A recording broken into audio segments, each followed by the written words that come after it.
Hi, I'm Sam Hawley, coming to you from the lands of the Gadigal people. This is ABC News Daily.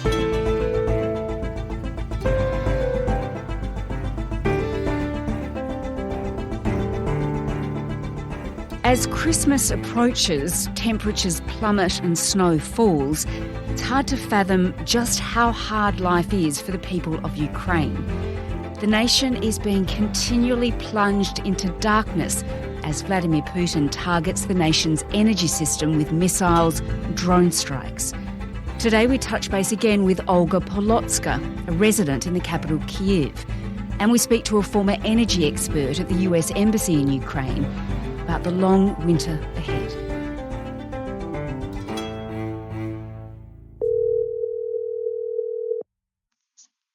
Hello. Hi, Olga. Hello. Hi. Hello, Sam. Hello. Hi, Olga. How are you doing? Well, okay, I would say just well, because that's difficult to find the correct words at the moment.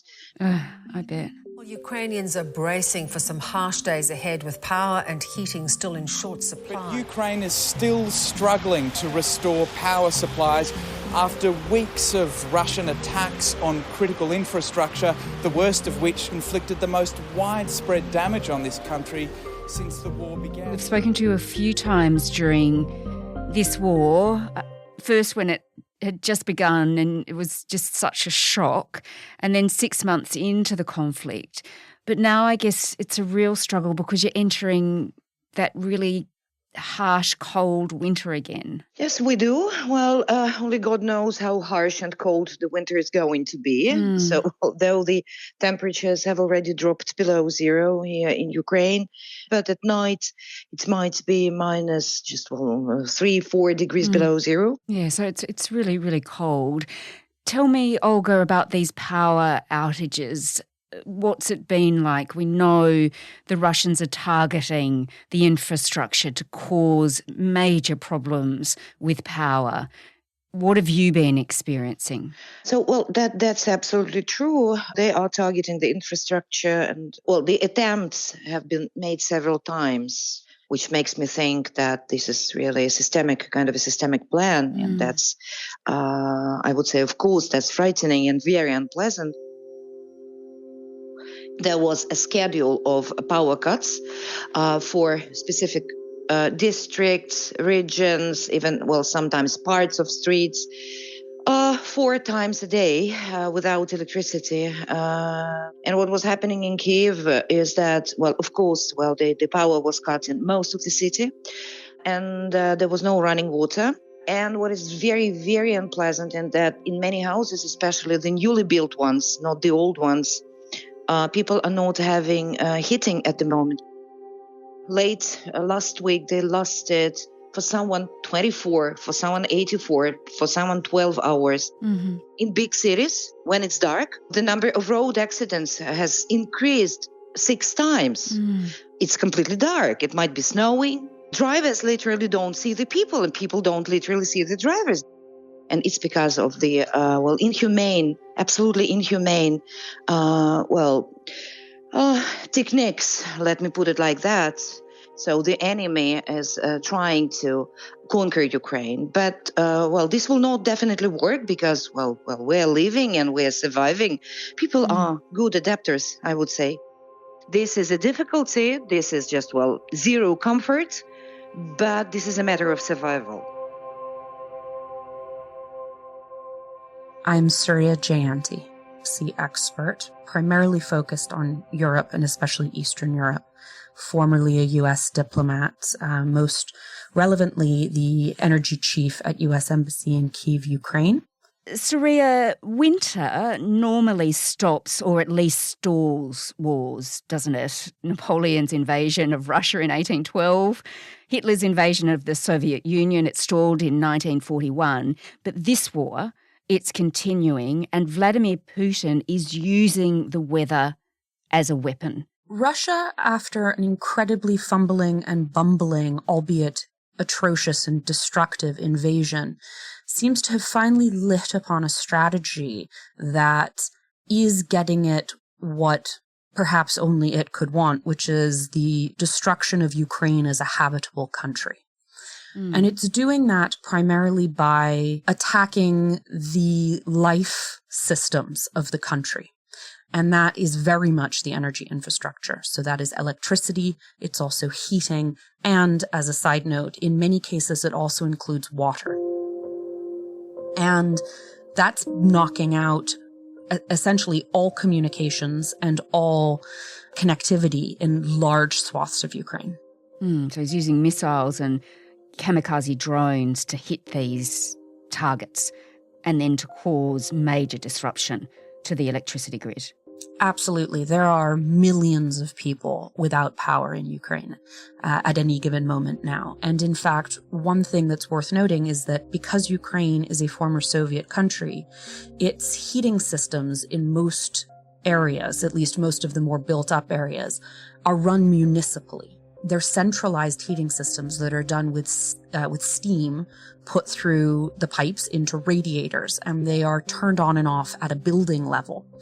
So one of the things that's happening is that Putin's army has been targeting what are called combined power and heating plants that simultaneously, when hit, knock out electricity to that entire area and in some cases that entire region, but also the heating systems. And as I'm sure you know, although perhaps it's hard to imagine in Australia, Ukraine is shockingly cold in winter. It is incredibly cold.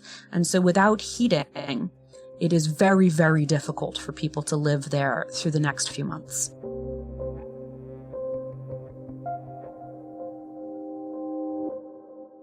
So what's his aim, Vladimir Putin's aim here? Has he waited for winter to do this? Ukraine says this amounts to genocide.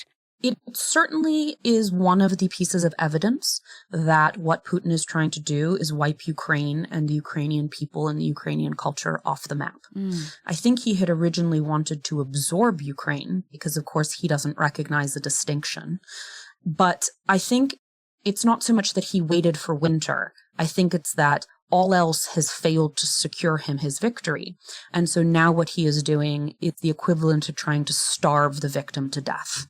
The regional director of the World Health Organization, Hans Kluge, he says the next few months could be life-threatening for millions of Ukrainians. And he thinks actually millions of Ukrainians will again have to flee. They'll have to get out of there. The destruction of houses and lack of access to fuel or electricity due to damaged infrastructure could become a matter of life or death. The coming brutal winter. The estimates are that more people will die for want of electricity and heat this winter than have so far been killed by Russian military advances and atrocities. So yes, this could be catastrophic.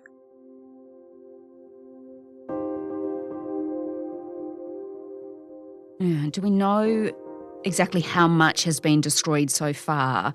And can you give me a sense of how quickly the Ukrainians can actually repair the damage that's done? How quickly can they get the heating back on? Almost everything has been hit so far. That doesn't mean that it has necessarily been destroyed.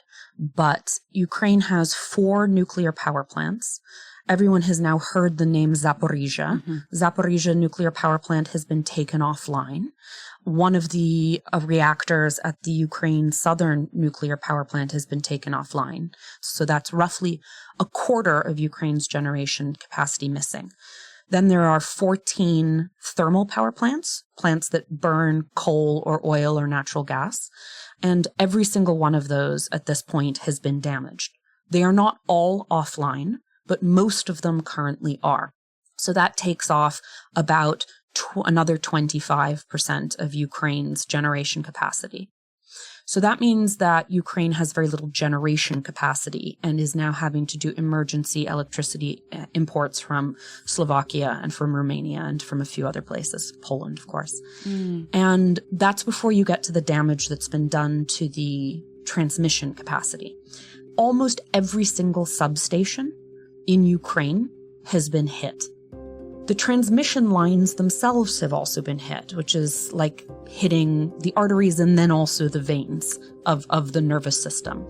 So the transmission lines are fairly easy to fix. That said, there's a serious game of whack-a-mole. It's very difficult for Ukraine with finding itself under siege with limited capacity and limited resources in the dark and in the cold and in the snow to be able to fix each and every transmission line immediately. It's incredible, isn't it? As you say, it is so cold in winter in Ukraine. It must be very, very difficult for the people there. The Ukrainian president, he's warning there's much more to come.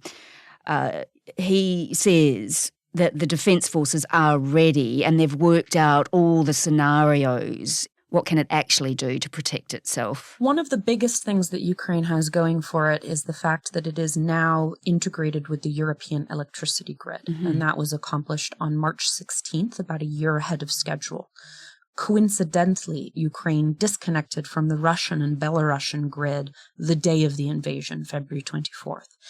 That connection to the European grid allows Ukraine to import electricity.